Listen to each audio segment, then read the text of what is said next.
Okay, so welcome, welcome, welcome. I am Anisa Lewis. I'm the positive parenting coach, and I have been doing what I've been doing now for nearly 10 years, 9.5 years I've been running my business. But before that, my background is in teaching and education. I was a deputy head of quite an exclusive school down in Surrey. I was head of operations, and I just decided that I didn't want to be doing that. I wanted to be helping parents because there's only so far the education system can go to support your child's emotional and social side of their personalities, and also to help parents. And so, as I said, about 9 years ago, I retrained, did some more courses, and now I live in Yorkshire, not in Surrey. So I'm a slightly confused Australian living in the north of Yorkshire. And it's around this time of year that I usually question my life choices about why I'm living in Yorkshire and not in Western Australia, where I grew up, where it is very hot and warm and lovely, although the spiders and the snakes are out, which is probably why my life choices brought me to Ilkley.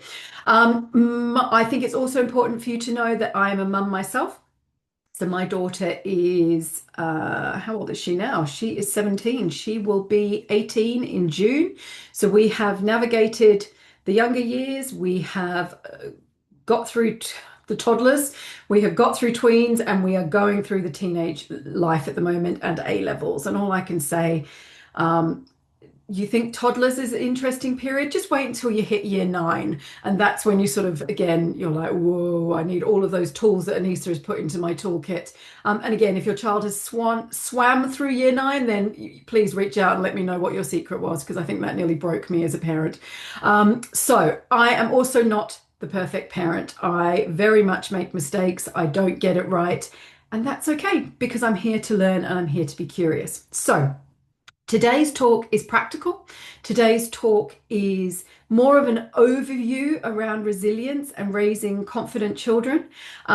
It's not going to be a one size fits all, I'm sorry, because I'm not working with you individually in a one-to-one basis. So it's going to be filling up your toolkit as parents and carers. It's going to be giving you some ideas. It might even challenge some of your thinking around how you've been doing things. And I really honor you for taking this time either to listen to the replay or to be here live, because actually, yes, I am here to fill your toolkit, but it's also a chance for you to just pause and reflect and make some decisions about how you want to move forward with parenting your kids. And I think that is a great thing to do. So I think our goal when it comes to confidence and resilience is not to raise children who avoid hard things, but it's to raise children who know how to handle them when they arrive, whether that's calling on their internal reserves, whether that's bringing in some resilience tools, whatever it is. We want kids who can navigate life without crumbling. And sometimes it's okay to crumble, don't get me wrong. Sometimes we actually just need to have a good paddy to have an emotional meltdown and move on from it, because actually, again, this talk is not about emotions. That's in a couple of months' time. But I think emotions stored in the body are not a good thing. We need to get them out, but it's how we can do that in a healthy way that doesn't have you walking on eggshells around your child. So let's just have a look at what we think resilience is and what confidence is. And again, please do share your ideas in the chat box if you are listening live. If you are watching on the replay, I'd love to know some of your thoughts and your takeaways. So do email me at hello@anisalewis.com, or just go to my website and fill out the contact form, because I love the interaction. I love having some thoughts from you as I go along. So what do you think resilience and confidence is? What does that look like in your kids? So for me, it's about, so someone's just written here, being able to try again when there has been a setback. Yeah, absolutely. I think we sort of misconstrue confidence and resilience, and we're like, it's about being tough, it's about winning, it's not about showing your emotions, it's not about caring about things. And I think that's absolute garbage. I think we can be all of those things and still develop our resilience and our confidence. What I just want to sort of mention here about confidence is, when you're reflecting on your child, there is a difference between confidence and self-esteem. So confidence is what they're portraying to the world, and self-esteem is how they feel about themselves on the inside.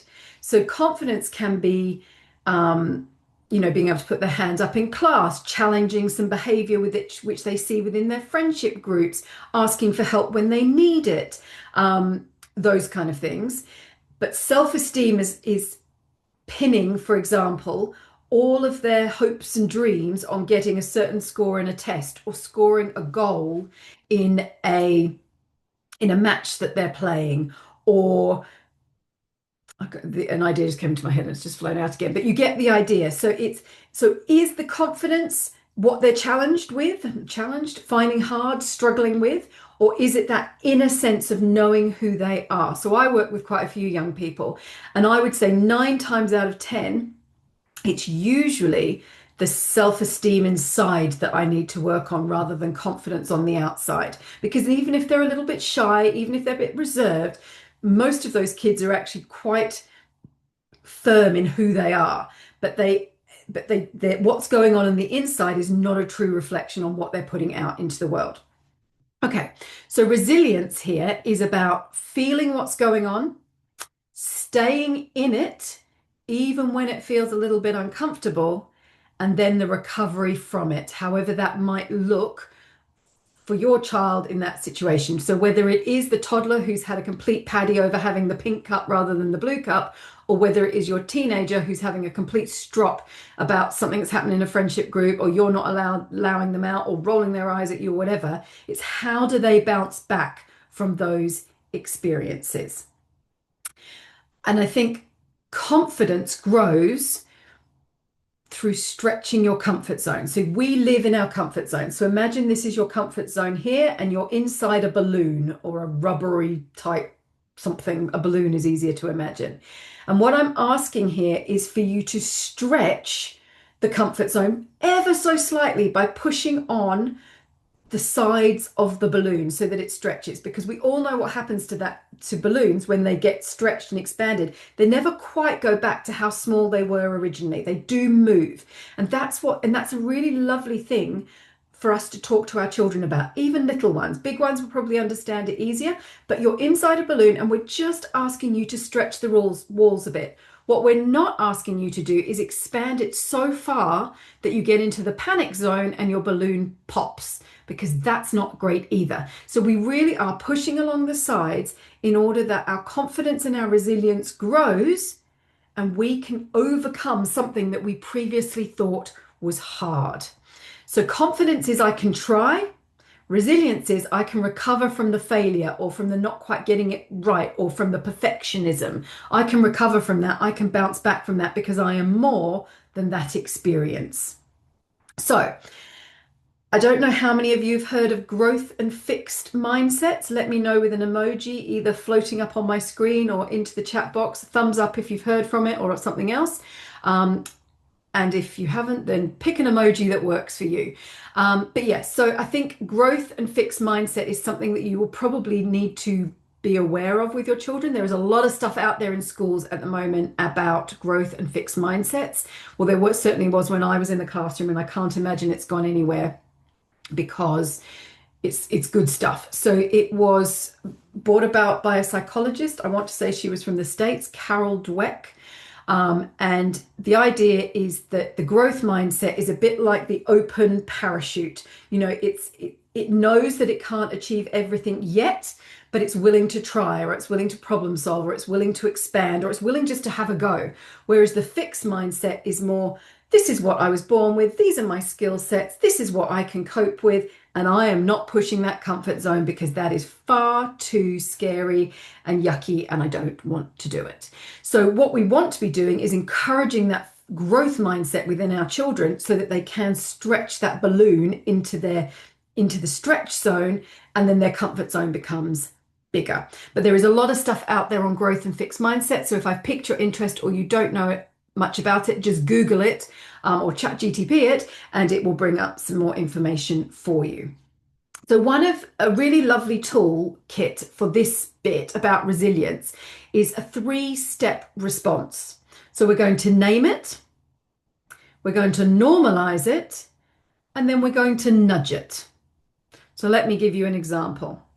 You could say, when your child has experienced resilience, confidence low, or whatever it is, you could say, that was really disappointing. So you're naming what's going on for them, because ultimately they might actually not be angry. They might be disappointed or frustrated or whatever it is that suits that situation. And then you're going to acknowledge and normalize it. And you're going to sort of bring it back to possibly self or the bigger group. It depends on what the situation is you're dealing with. So you're going to name it, that was disappointing.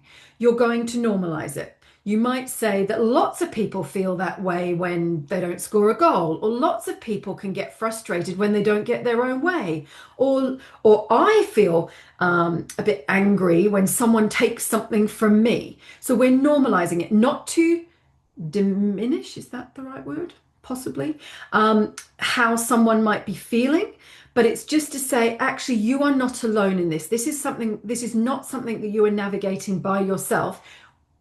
This is a collective experience, and we've all experienced that in different ways. And then you're going to nudge it. And what I mean by a nudge is we are not diving in to help. We are not going in to rescue. We are not going in to give them our life story and all of our life experience to give them the answer. We are simply saying to them, what would help right now? It works for a toddler. It works for a tween. It works for a teen. You know, what would help right now? Do you need, and again, with the younger kids, you might have to say, do you need a cuddle? Shall we just sit here feeling a bit cross and upset? With an older child, it might be that they're within their powers, or their mindset or their brain is working in a slightly different way, and then you can start problem solving. But what would help right now? Do we just need to leave it and come back to it? Do we need to do this thing together? Do we need to do a different activity in order that our brain is calmer, so we can then go back when our brain is not in a red mist moment? Only you can help and navigate that one. But the three-tool response is name it, normalize it, nudge it. Nowhere in there have we dived in to rescue our child. We are helping their brain to process what they are going through and what they're frustrated about. Okay, let's have a look at what is not going to be helpful when we're helping to boost our children's resilience and confidence. And I think this one is quite an important one that we sometimes gloss over, because we're all about finding the solution and finding the way through and finding the thing that we can do to help our children, which is absolutely natural, because you know what? We live in a busy world that is not really about resilience, because it's about instant gratification, and it's about getting your own way, and it's about achieving and all that kind of stuff. So actually, let's have a look at what is not necessarily going to help our children to build their resilience and their confidence. So one of them is over rescuing, and I've hinted at it when I was just talking about that three-step response to helping with resilience. We step in too fast. Sometimes our kids need to sit in a little bit of discomfort. They need to feel their emotions. They need to get on top of the frustration. They need to feel what it's like to go, oh, I tried and it just didn't work. But we as parents, whether it's because you're a helicopter, whether it's just because you want the best for your child, whether it's because you don't want them to suffer, we generally come to it from a really good place. But we step in to rescue too quickly. We don't let them sit with the discomfort, which then allows them to come through it. So something my daughter sort of said to me, oh gosh, many years ago, she's quite good at helping me to parent her in a better way. And I say this quite a few times, but I'm pretty sure she got all of her parenting tips, not from me, but from TikTok. But whatever it is, it works. And it was one that stopped me in my tracks when we were talking about it. If you are a rescuer like I am, because I want to help, this is what I do for a living, I want to serve, I want to make your life easier. And she turned to me and she said, sometimes I don't need you to fix it for me. Sometimes I need you to listen. Sometimes I need your comfort. Sometimes I just need some ideas. Sometimes I just need you to sit with me while I'm having a rant. She was probably 14 at the time, maybe a bit younger when she came to me with this. And I thought that's a great thing to think about in your head as you're seeing this resilience unfold, the confidence crumbling in front of you. You know, what do you need from me right now? What do you think you could do next? Do you want some comfort? Do you want some ideas? What do you need? I'm not here to make that decision for you. I'm teaching you, even at the age of 3 or 2, to have some control over aspects of your life that perhaps you don't feel you do have control over. Next one is labels, identity labels. And this is one we can do again, coming from such a good place as a parent, but we can label our child as dramatic, shy, anxious. And what we're doing is we're telling your child's brain that they're not enough, that they're not good enough. We think there's something slightly wrong with them. And again, it's coming from such a good place. That's certainly not the message that we want to give out to our children in those moments. But that is what their unconscious mind is processing, because the brain believes what you tell it. It is not smart enough to differentiate between fact and fiction. So we expressing, oh, my child's shy, comes from such a good place to give your child time to overcome something as they're going into a party, or navigate something as they're finding it hard to go into school or into nursery, or separation anxiety. But what we're saying to our child's brain is, we don't think you're good enough in this moment, or there's something slightly wrong with you. So let's lean into that, because obviously that's not the message we want. And it really is a very slight reframe of language. So instead of you're shy, you could say you're learning how to manage emotions, the situation, whatever it is, parties, whatever it is that your child is going into. So rather than saying they're shy, you're actually learning right now how to take on a big crowd of people. And that's okay. And that's okay. Move on. Whether they're anxious, you might say to them, right now, I really believe that you're building some courage in order to take the next step, or to bounce back from that situation, or to whatever. But building courage is a very different message we're saying to our child, rather than, you're anxious, take some deep breaths, you're going to get through it. And then dramatic, you might say, you're practicing staying calm, you're getting on top of your emotions, whatever it is that's causing the drama in that situation. But I think what I want for us and for our kids is for us to give a positive message to their story and who they are becoming, rather than giving them a label and identity that perhaps they're going to grow out of, or they're going to move on from. Because language really shapes their identity, and then identity shapes their behavior. So language shapes their identity, identity shapes their behavior. And we're not talking bad behavior or naughty behavior, but anxious behavior, shy behavior, dramatic behavior. Is our language feeding that cycle? So have a think about what labels you might use with your kids. And this is not about not ever using a label again, because we are human and sometimes things just come out, but it's just being more aware as a parent of the language and the impact that our language and our words have on our kids. Something that I've been doing, haven't been brave enough yet to introduce it to my teen, because she'll probably roll her eyes at me and tell me that she's not doing it. So I will get there. But it's something you could say to your child. And again, you may have to adjust the language in order to suit the situation and the age of your child. But thinking about something that they struggle with, thinking about something that maybe they need more resilience with, or in the moment, you say to them, how are you already a success? So it might be that they've had an absolute paddy over a game that you've been playing, because the resilience is that they want to win and they haven't been winning. But by asking the question, how are you already a success? How have you already shown up in this game, for example, might twist some of their thinking just a little bit. Okay, fixing emotions. You can't use logic with a dysregulated child or parent. So are you working from your primitive brain? Your thinking brain is your front part, your frontal lobe here. Your primitive brain is back down here in the stem, and it's responsible for survival, fight, flight, or freeze. Is your child dysregulated because they are in survival mode? Now, we might think that whatever they're trying to be courageous in and showing resilience isn't a survival mode, but for our child, they've seen whatever that situation is as something that they need to prove, or that is throwing them into this primitive brain. And so it's very much, how can we not lecture them while they're in their primitive brain, because it's not going to work?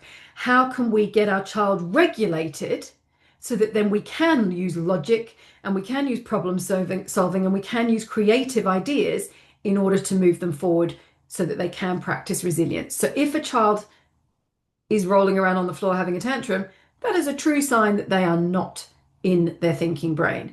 If they have run away because the situation is too hard, that is a real sign that they're not in their thinking brain. If you're seeing behavior in a situation where you sort of think, oh, I haven't done this before, or that's a bit odd, that is because that something in their environment has flicked them into their primitive brain, fight, flight, or freeze.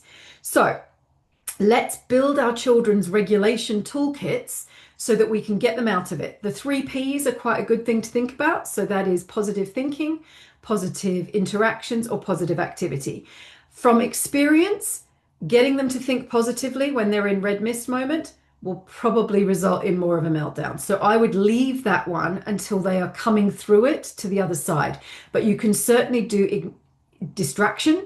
You can certainly put them onto another task. You can certainly getting them moving. Movement is fabulous. Bouncing on a trampoline, kicking a ball, running up and down stairs if it's safe to do so. Getting them outside and moving their bodies is a great way to move them through dysregulation. Breathing in through their nose, out through their mouth. Pushing against a wall with all of their might for 10 seconds is quite a nice one. If you've got access to water, getting them to put some cold water on their hands and their wrists is another one. Water is quite a calming thing, maybe not cold water, but if you can, and that probably this is more for the younger ones than the older ones, get them in a bath, get them involved in some water play, get them splashing in puddles. That is a really lovely way to move from dysregulation into regulation. And it might be that as the parent or the carer, you need to take some tools with you. You might need to have some coloring stuff in your bag. You might need to have some fidget toys. You might need to have some Play-Doh. You might need to have some tools and tricks that you can use in any situation, anywhere, that you can bring out and you can help your child to regulate. Okay, so let's have a look at how we can actively teach or help and build our child's confidence and resilience. And I think confidence is a bit, and resilience is a bit like going to the gym. You wouldn't expect to go to the gym once and then run a marathon the next day. It's just not going to happen. It's repeated actions and small differences that are going to build up over time. I call it 1% marginal gains. You know, you want to be 1% better in this situation than you were yesterday or last week or whatever, because actually all those little 1% really add up. So could it be that we are building in moments for micro bravery for our children, such as asking them to go up, you can stand next to them in a shop and order food from the counter, or packing their own bag so that they know what they need to take? Could it be that they have to take the first step into a room by themselves, knowing that you are behind them? But we're looking for micro moments of bravery that we can move them forward with. So another one is, again, it's around reframing language, and I'm really aware that I'm rushing to the finish line. So teach out loud some recovery. So quite often we will hear our children say things like, I'm useless at this. I can't do it. I'm not good in, well, they might not say I'm not good enough, but you know, I'm useless. But what I want us to do, and this is probably stuff that you hear coming out of your own mouth, that we need to change our language so we are role modeling to our children the language that they can use. And so instead of I'm useless, it's like, I'm not very good at that yet, but I'm willing to try again.